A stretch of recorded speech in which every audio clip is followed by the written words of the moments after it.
আমি যদি একটা প্রশ্ন করি আর বললাম উত্তর দেন, কেউ পারতেছেন, একটু ঠেকা ঠেকা ভাব, ঠেকে যাচ্ছেন, তখন হুট করে উত্তরটা বললে এটা জীবনে ভুলবেন না, বুঝবেন? কারণ ওই যে ঠেকছেন, শিখছো কোথায়? ঠেকছি যে তাই, ঠিক কিনা?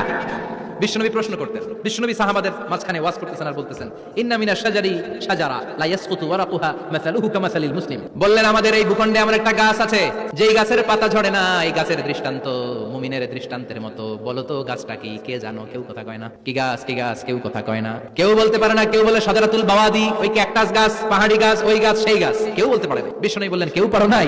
সঠিকটা শুনে নাও, ইন্নাহা নাখলা, এটা খেজুর গাছ। সুবহানাল্লাহ পড়েন। সব সাহাবীরা বাড়িতে ফিরে গেলেন। ওমরে ফারুক ওনার ছেলে আব্দুল্লাহ ইবনে ওমরও গেল। আব্দুল্লাহ বলে, আব্বা, বিষ্ণুবী যে জিজ্ঞেস করেছিল, বলো তো কোন গাছের পাতা ঝরে না, যেই গাছের দৃষ্টান্ত মুমিনের দৃষ্টান্তের মতো। আপনারা কেউ পারেন নাই, আমি কিন্তু জানতাম এটা খেজুর গাছ। ওমরে ফারুক বললেন, বেটা কইলি না কেন? কইতে পারলে নবীর সামনে আমার কলিজাটা এত বড় হয়ে যেত।